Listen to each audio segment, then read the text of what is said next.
Kristo Yesu ubu dufite amahoro yuko tutazacirwaho urupfu rw'iteka namba dufite ibyiringiro by'ubuzima bushya bw'iteka n'iteka ryose kuko yatubereye ubuturo bwiza ni nawe buhungiro n'imbaraga zacu none ubu turakomeye abari muri Kristo Yesu ubu dufite amahoro abari muri Kristo Yesu ubu dufite amahoro yuko tutazacirwaho urupfu rw'iteka dufite ibyiringiro by'ubuzima bushya bw'iteka n'iteka ryose kuko yatubereye ubuturo ni nawe buhungiro n'imbaraga ishobora byose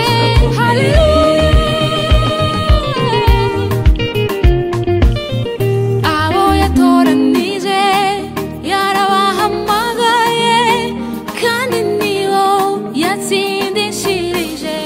nyuma yabahaye ubwiza abahindurira izina abahirindirisha ntibakitwa abantu gusa ubu babaye abana mu rugo rwa data ni kubwa Yesu Kristo watubereye umuhuza twejejwe nawe none ntitukiri ab'isi twarazwe ubugingo buhoraho ntitukiri umuzi kera ubu twarahinduwe n'amaraso ya Yesu Kristo abari muri Kristo Yesu ubu dufite amahoro yuko tutazacirwaho urupfu rw'iteka namba dufite ibyiringiro by'ubuzima bushya bw'iteka n'iteka ryose kuko yatubereye ubuturo bwiza ni nawe buhungiro n'imbaraga zacu none ubu turakomeye abari muri Kristo Yesu ubu dufite amahoro abari muri Kristo Yesu ubu dufite amahoro yuko tutazacirwaho urupfu rw'iteka namba dufite ibyiringiro by'ubuzima bushya bw'iteka n'iteka ryose kuko yatubereye ubuturo bwiza ni nawe buhungiro n'imbaraga zacu none ubu turakomeye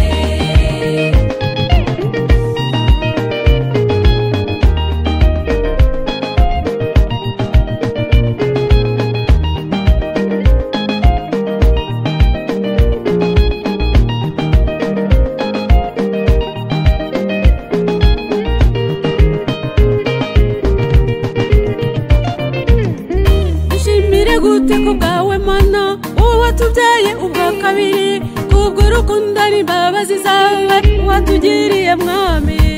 Yesu yaradukunze aduhindura abera none twaratsinze kandi atabitewe n'imirimo twakoze isari imbabazi dukesha umuremyi